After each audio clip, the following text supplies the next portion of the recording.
ಮುಖ್ಯಮಂತ್ರಿ ಸಿದ್ದರಾಮಯ್ಯ ಅವರು ಇಂದು ನವದೆಹಲಿಗೆ ತೆರಳಿದ್ದಾರೆ.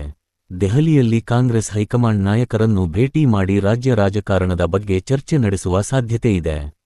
ರಾಜ್ಯ ಸಚಿವ ಸಂಪುಟದ ಪುನಾರಚನೆ, ಕ್ಯಾಬಿನೆಟ್ ರಿಷಫಲ್ ಕುರಿತು ಹೈಕಮಾಂಡ್ ನಾಯಕರೊಂದಿಗೆ ಮಾತುಕತೆ ನಡೆಯಬಹುದು ಎಂದು ನಿರೀಕ್ಷಿಸಲಾಗಿದೆ.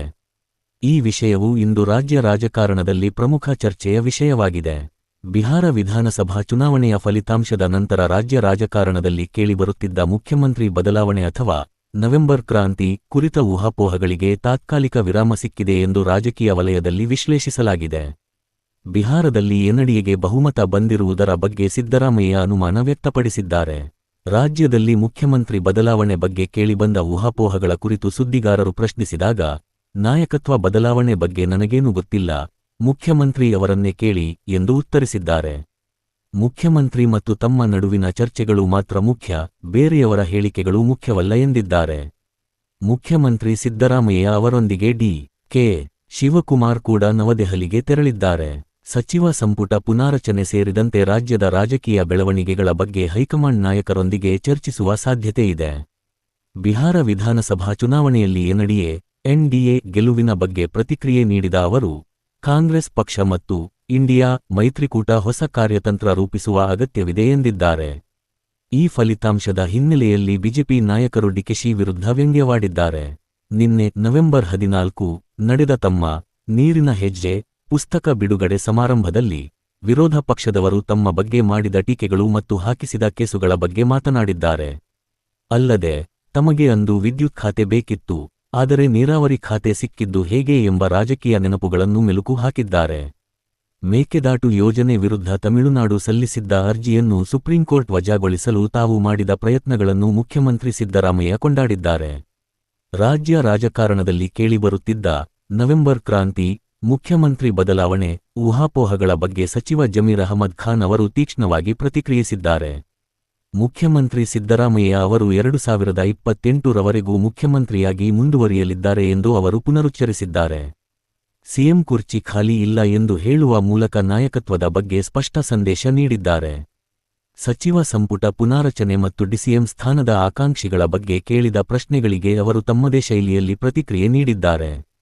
ದೆಹಲಿ ಕಾರ್ ಸ್ಫೋಟದಂತಹ ಘಟನೆಗಳ ಹಿನ್ನೆಲೆಯಲ್ಲಿ ಇಸ್ಲಾಂ ಧರ್ಮದಲ್ಲಿ ಭಯೋತ್ಪಾದನೆಗೆ ಯಾವುದೇ ಸ್ಥಾನವಿಲ್ಲ ಎಂದು ಅವರು ಸ್ಪಷ್ಟಪಡಿಸಿದ್ದಾರೆ.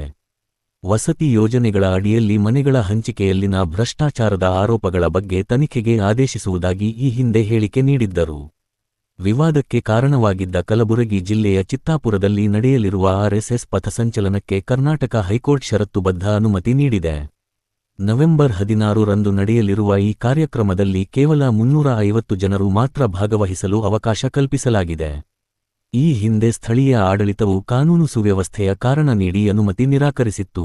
ಆದರೆ ಹೈಕೋರ್ಟ್ ನಿರ್ದೇಶನದ ನಂತರ ಅನುಮತಿ ನೀಡಲಾಗಿದೆ. ಕರ್ನಾಟಕದಲ್ಲಿ ಆರ್ಎಸ್ಎಸ್ ಚಟುವಟಿಕೆಗಳ ಬಗ್ಗೆ ಆಡಳಿತಾರೂಢ ಕಾಂಗ್ರೆಸ್ ಮತ್ತು ಆರ್ಎಸ್ಎಸ್ ನಡುವಿನ ರಾಜಕೀಯ ಮಾತಿನ ಚಕಮಕಿ ಮುಂದುವರೆದಿದೆ. ಕಾಂಗ್ರೆಸ್ ನಾಯಕರು ಚುನಾವಣಾ ಆಯೋಗವು ಆರ್ಎಸ್ಎಸ್ನ ಘಟಕದಂತೆ ವರ್ತಿಸುತ್ತಿದೆ ಎಂದು ಆರೋಪಿಸಿದ್ದಾರೆ. ಗ್ರಾಮೀಣಾಭಿವೃದ್ಧಿ ಸಚಿವ ಪ್ರಿಯಾಂಕ್ ಖರ್ಗೆ ಅವರು ಆರ್ಎಸ್ಎಸ್ ನೋಂದಣಿ ಮತ್ತು ಪಾರದರ್ಶಕತೆ ಬಗ್ಗೆ ಪ್ರಶ್ನೆಗಳನ್ನು ಎತ್ತಿದ್ದರು. ಇದಕ್ಕೆ ಮೋಹನ್ ಭಾಗವತ್, ಆರ್ಎಸ್ಎಸ್ಗೆ ನೋಂದಣಿ ಅಗತ್ಯವಿಲ್ಲ, ಏಕೆಂದರೆ ಅದು ವ್ಯಕ್ತಿಗಳ ಸಂಘ, ಬಾಡಿ ಆಫ್ ಇಂಡಿವಿಜುವಲ್ಸ್ ಎಂದು ಮಾನ್ಯತೆ ಪಡೆದಿದೆ ಎಂದು ಸ್ಪಷ್ಟಪಡಿಸಿದ್ದಾರೆ. ಕಲಬುರಗಿ ಜಿಲ್ಲೆಯ ಚಿತ್ತಾಪುರದಲ್ಲಿ ಆರ್ಎಸ್ಎಸ್ ನಡೆಸಲು ಉದ್ದೇಶಿಸಿದ್ದ ಪಥಸಂಚಲನಕ್ಕೆ ಹೈಕೋರ್ಟ್ ಷರತ್ತುಬದ್ಧ ಅನುಮತಿ ನೀಡಿರುವ ಕುರಿತು ಪ್ರತಿಕ್ರಿಯಿಸಿರುವ ಸಚಿವ ಪ್ರಿಯಾಂಕ್ ಖರ್ಗೆ, ಯಾವ ಸಂಘಗಳೇ ಆಗಲಿ ಸಂವಿಧಾನದ ಮುಂದೆ ಯಾರೂ ದೊಡ್ಡವರಲ್ಲ. ಆರ್ಎಸ್ಎಸ್ಗೆ ಈಗ ಸಂವಿಧಾನದ ಶಕ್ತಿ ಅರ್ಥವಾಗಿದೆ ಎಂದು ಹೇಳಿದ್ದಾರೆ. ಮಹಾತ್ಮ ಗಾಂಧಿ ರಾಷ್ಟ್ರೀಯ ಗ್ರಾಮೀಣ ಉದ್ಯೋಗ ಖಾತ್ರಿ ಯೋಜನೆ ಎಂಜಿಎನ್ಆರ್ಇಜಿಎ ಯಶಸ್ಸಿನಲ್ಲಿ ಕರ್ನಾಟಕ ಪ್ರಮುಖ ಪಾತ್ರ ವಹಿಸುತ್ತಿದೆ. ರೈತರ ಶ್ರಮಕ್ಕೆ ತಕ್ಕ ಪ್ರತಿಫಲ ದೊರಕಿಸುವುದು ಸರ್ಕಾರದ ಗುರಿಯಾಗಿದೆ ಮತ್ತು ಅದಕ್ಕೆ ಪೂರಕವಾದ ಯೋಜನೆಗಳನ್ನು ಸಕ್ರಿಯಗೊಳಿಸುವಲ್ಲಿ ಸರ್ಕಾರ ಕಾರ್ಯಪ್ರವೃತ್ತವಾಗಿದೆ ಎಂದು ಸಚಿವರು ತಮ್ಮ ಸಾಮಾಜಿಕ ಮಾಧ್ಯಮದಲ್ಲಿ ಹಂಚಿಕೊಂಡಿದ್ದಾರೆ. ಬೆಂಗಳೂರಿನಲ್ಲಿ ಉದ್ದೇಶಿತ ಸುರಂಗ, ರಸ್ತೆ, ಟನಲ್ ರೋಡ್ ಯೋಜನೆ ವಿರುದ್ಧ ವಿರೋಧ ಪಕ್ಷದ ನಾಯಕ ಆರ್. ಅಶೋಕ್ ನೇತೃತ್ವದಲ್ಲಿ ಬಿಜೆಪಿ ಸಹಿ ಸಂಗ್ರಹ ಅಭಿಯಾನ ಮತ್ತು ಪ್ರತಿಭಟನೆ ನಡೆಸಿದೆ. ಈ ಯೋಜನೆಯು ಪರಿಸರಕ್ಕೆ ಹಾನಿಕರ ಮತ್ತು ಹಣ ಮಾಡುವ ವ್ಯವಹಾರ ಎಂದು ರಾಜ್ಯ ಸರ್ಕಾರದ ವಿರುದ್ಧ ಅಶೋಕ್ ಆರೋಪಿಸಿದ್ದಾರೆ. ಬೆಂಗಳೂರಿನಲ್ಲಿ ನಂದಿನಿ ಬ್ರ್ಯಾಂಡ್ ಹೆಸರಿನಲ್ಲಿ ನಡೆಯುತ್ತಿದ್ದ ಬೃಹತ್ ನಕಲಿ ತುಪ್ಪ ಮಾರಾಟ ಜಾಲವನ್ನು ಸಿಸಿಬಿ ಮತ್ತು ಕೆಎಂಎಫ್ ಜಂಟಿ ಕಾರ್ಯಾಚರಣೆ ನಡೆಸಿ ಭೇದಿಸಿವೆ. ತಮಿಳುನಾಡಿನಲ್ಲಿ ನಂದಿನಿ ತುಪ್ಪದ ಕವರ್ಗಳನ್ನು ಬಳಸಿ ಕಲಬೆರಕೆ ಮಾಡಿದ ನಕಲಿ ತುಪ್ಪವನ್ನು ತಯಾರಿಸಿ ಅದನ್ನು ಮತ್ತೆ ಕರ್ನಾಟಕಕ್ಕೆ ತಂದು ಮಾರಾಟ ಮಾಡಲಾಗುತ್ತಿತ್ತು ಎಂಬುದು ತನಿಖೆಯಿಂದ ಬಯಲಾಗಿದೆ. ಈ ಪ್ರಕರಣಕ್ಕೆ ಸಂಬಂಧಿಸಿದಂತೆ ಪೊಲೀಸರು ಇದುವರೆಗೂ 4 ಆರೋಪಿಗಳನ್ನು ಬಂಧಿಸಿದ್ದಾರೆ. ಸಮಾಜವಾದಿ ಪಕ್ಷದ ಮುಖ್ಯಸ್ಥ ಮತ್ತು ಉತ್ತರ ಪ್ರದೇಶದ ಮಾಜಿ ಮುಖ್ಯಮಂತ್ರಿ ಅಖಿಲೇಶ್ ಯಾದವ್ ಅವರು ಬೆಂಗಳೂರಿನಲ್ಲಿ ಗೃಹ ಸಚಿವ ಜಿ. ಪರಮೇಶ್ವರ್ ಅವರನ್ನು ಭೇಟಿಯಾಗಿ ಮಹತ್ವದ ಚರ್ಚೆ ನಡೆಸಿದ್ದಾರೆ. ಬೆಂಗಳೂರಿನ ಪರಪ್ಪನ ಅಗ್ರಹಾರ ಜೈಲಿನಲ್ಲಿ ಕೈದಿಗಳಿಗೆ ವಿಐಪಿ ಸೌಲಭ್ಯ ನೀಡುತ್ತಿರುವ ಕುರಿತು ಇತ್ತೀಚೆಗೆ ವೈರಲ್ ಆಗಿದ್ದ ವಿಡಿಯೋಗಳಿಗೆ ಸಂಬಂಧಿಸಿದಂತೆ ಗೃಹ ಸಚಿವರು ಕಠಿಣ ಕ್ರಮ ಕೈಗೊಂಡಿದ್ದಾರೆ ಮತ್ತು ಜೈಲು ಮುಖ್ಯ ಅಧೀಕ್ಷಕರನ್ನು ವರ್ಗಾಯಿಸಿದ್ದಾರೆ. ಈ ಬಗ್ಗೆ ಉನ್ನತ ಮಟ್ಟದ ಸಮಿತಿ ರಚಿಸಿ ತನಿಖೆಗೆ ಆದೇಶಿಸಿದ್ದಾರೆ. ಇಂದು ತಿರುವನಂತಪುರಂನಲ್ಲಿ ನಡೆಯಬೇಕಿದ್ದ ಸರಣಿಯ 2ನೇ ಟಿ20 ಅಂತಾರಾಷ್ಟ್ರೀಯ ಪಂದ್ಯ ಮಳೆಯಿಂದಾಗಿ ವಿಳಂಬವಾಗಿದೆ ಅಥವಾ ರದ್ದಾಗಿರಬಹುದು. ಪಂದ್ಯದ ಇತ್ತೀಚಿನ ಅಪ್ಡೇಟ್ಗಳಿಗಾಗಿ ಕ್ರಿಕೆಟ್ ಸ್ಕೋರ್ಬೋರ್ಡ್ಗಳನ್ನು ಪರಿಶೀಲಿಸಬೇಕಿದೆ.